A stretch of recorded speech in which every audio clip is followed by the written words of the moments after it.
Sejal. So this is another episode of Sejal Speak, in which I talk about my feelings and issues, my feelings on different issues and topics which connect with me. The last time I did this in my pajamas and I was sitting down in my room. So I'm back at it. I'm still wearing pajamas, but I look nice upar se because I was shooting another video abhi. And the weather today is amazing. Okay, so I'm sorry if you hear wind on the mic. अच्छी हवा चल रही होती है, धूप कम होती है. It's just the best. So in this episode, I wanted to talk about confidence. 3 things happened actually that kind of I feel like shifted my internal state a little bit. I've been this person who's always tried to do really well, try to be perfect at everything, people pleaser, everyone should like me. Whenever I'm going for an event or another shoot or whatever, I'll try to put my best self out there, and that is extremely fucking stressful because you're constantly thinking about what other people are thinking of you and how they're perceiving you rather than focusing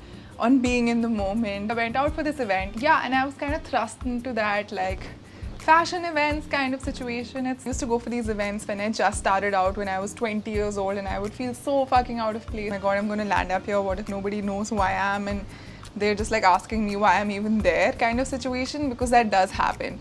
This time when I was on my way, I was just like, okay, whatever. So even if people don't know me, I just roll with it. Like, it's fine. Like, I'm there for myself. I'm not there for anybody else. We just had such a great time. We were dancing, we had drinks, and we chilled, and it was amazing. And I felt like, wow, like I just have to just be in the moment. I don't care even if people are looking at me, judging me while I'm dancing or like having too much fun, thinking I'm whatever, or And I went for another shoot a few days later with Scoop Whoop for their Women's Day video. If you've seen it, it's a self-defense video. And even that day, I had a very similar mindset. Like, I'm not gonna try to be like my best self. I'm not gonna try to be over bubbly, over smiley or whatever. Because I used to try really hard to do that because I thought, that's what works on camera. Laugh a lot, like be really bubbly, And I was just focusing on like listening to what other people were saying and just being in the moment. And I think I had such a good time. I acknowledged and accepted these things about myself, but I'm just me and I'm okay with that. And the third thing, so my campaign, ऐसी हूँ, मैं ऐसी हूँ for Women's Day, that just like gave me like some other level of confidence for some reason. I was like, now I'm gonna own it. Everyone around me and even on YouTube, whoever I meet, because of my face and my voice, I don't know what, thinks of me and say, oh, you're so sweet, and she can't stand up for herself. Like, and that is really not who I am. Yes, I am a kind person, I'm a fair person. I do think I'm pretty fierce, I'm pretty assertive when it's needed. I don't know if you guys will relate to this, but when something is said about you a lot around you, you start to kind of imbibe those qualities in you, even if it's not exactly who you are. On YouTube a lot, people tell me, oh, you're so modest, you're so humble. Yes, I mean, I am. I don't like show off and shit. I like to like own my achievements and be badass and shit as well. And I felt like I kind of lost that because I thought I have to like hold up to this reputation I've created. Now I'm just gonna be who I am. If I feel badass, if I feel sexy, even if it's not going with my cute, like humble, sweet image, I don't care. And it just gave me so much happiness.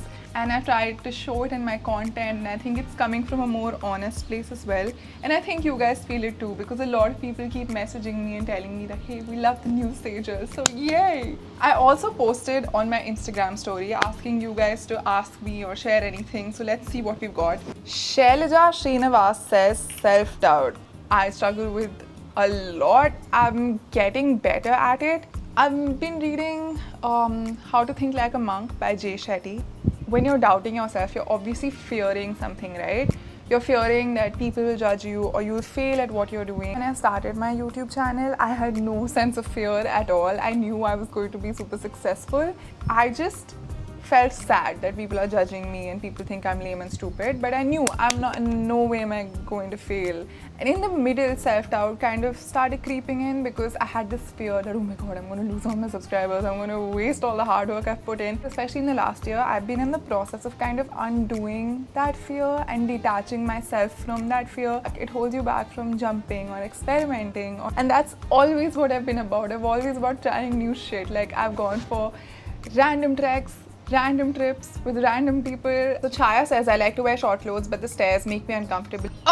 It makes me so angry. You know, in the recent past, if you've seen my Instagram stories, I pointed out like people posting creepy photos of me or putting creepy comments under my photos. I think you should dress however you want to. It's a really practical thing because safety ka angle aa jata hai if you're traveling late at night, if you're in the metro. And you know, I get that. It's sad. We always have to carry a jacket thing. Even this event I went for, I was wearing this super sexy crop top, but I had to carry a tank top uske upar because I took a cab late at night. But in terms of, you know, where you feel like there's a safe environment for you to wear what you want to wear, whether it's Instagram or like a friend's house or your house or whatever, I think you should really wear what you want because, yeah, why should we change what we want to do because someone else is constantly sexualizing us and objectifying us? What should be changed is the gaze of the fucking person who's sexualizing and objectifying us. I've had comments of people telling me you should be happy you posted these pictures to be called sexy, right? And I'm just like, hey, the point is my narrative, okay? I control how I share these photos. I don't want to be like labeled under this like nip slip sexy weird bullshit. Aditi Singh says how to not lose confidence after something you start. First step is starting and, you know, overcoming your own fear ki arey, if I start I'll fail, what will people say, etc. That's the first thing, but uske baad is when the real challenge begins.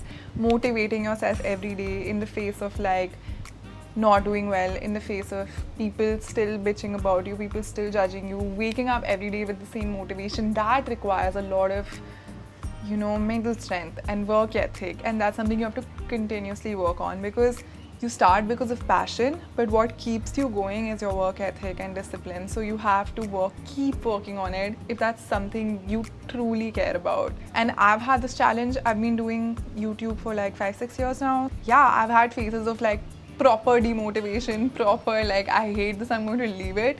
But yeah, you pull yourself through because I genuinely get happiness from creating stuff. How to overcome the fear of being judged, how to be confident when there are naysayers around you. It's really tough to keep going when you don't have the support system of someone pushing you every day. I think it's important that you find ways to motivate yourself and, you know, get yourself out of like this thing where you feel scared, oh people are judging me, oh my god I feel demotivated. What helps is to like write down how you're feeling. This is something I do personally. I write down how I'm feeling, and usually, you know, how you like talk to yourself. I feel like shit, I don't think I can do this anymore. But when you think about it logically, is that the same advice you'd give to a friend who's going through it? So when you write that stuff down, give yourself advice to how you would a friend and write your advice next to it and see how you feel. N. Vakte says how to start a conversation with a crush who has attitude. Okay dude, like I don't know how old you are, but I've had this issue as well when I was in school. And looking back now, like I never had the guts to start a conversation. मैं तो side में रोते रहती थी and I would be like एक तरफा प्यार, like Channa Mereya type vibe. I don't think it's worth it in the long run. When I look back, I'm just like, why was I even into this weirdo who wasn't even nice enough to talk to me? I think, isn't that the most basic thing? Live Your Story says how to be not intimidated by the YouTube number game. This is something every creator struggles with, whether you were just starting out, whether you're mid-stage, whether you're like super successful or whether you're like fucking famous. Yeah, no amount of numbers are enough, dude. I was honestly thinking about this yesterday as well, and I thought, oh my god, what is the point of like fixating on the numbers so much? While they're important, my fixation is not going to increase the numbers anyway. The only thing that's actually going to help the numbers is the quality of the content, and I just need to focus on the art of creating content, and that is what will make things work. So it's a constant reminder that I have to give myself to every day. Endless Sizzling says how to be confident in front of the camera when you're speaking or acting. Well, so I've acted as well in a web series, and I've done a bunch of skits and music videos on my channel, and of course these kind of talking videos. It takes some practice. My first few videos were pretty awkward, so when I recorded myself and saw myself back, I thought, oh my god, my face moves this way, this is weird. So you have to kind of record yourself, see how you're looking straight in the camera when you're doing these kind of videos, being relaxed and talking to it as you would a friend.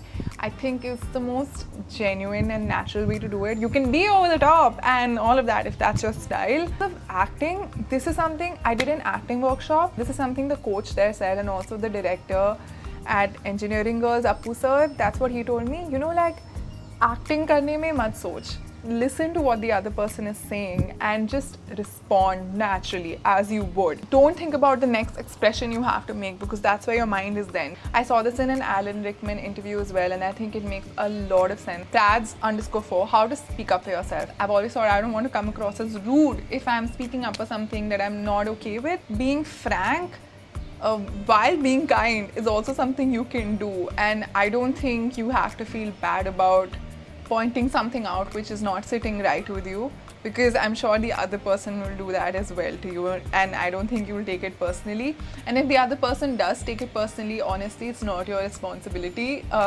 You can blame it on that person's maturity, and it's a journey. I think as you grow up, and especially in the working world, you will learn that. Nidhi, social anxiety and public speaking.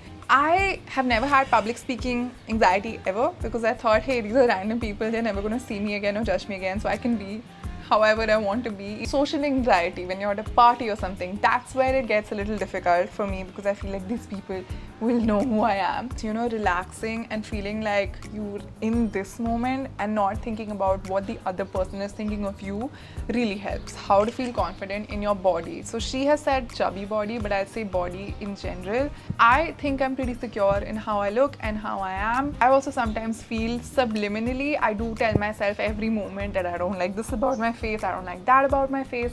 I look in the mirror and I'm just like, I wish this was not this way, I wish my eyebrows were this way, blah blah blah. I don't know. Honestly, I don't have an answer to this. I'm still figuring it out. Hope this talk made you feel good about yourself. And if it did, please subscribe. We have to get to 1.5 million now, okay? Tomorrow, day after. Please make it happen. I work super hard, and I also am posting awesome reels on Instagram, different from my YouTube content. So working hard on both platforms. So go follow me there. And yeah, I will see you soon. Bye.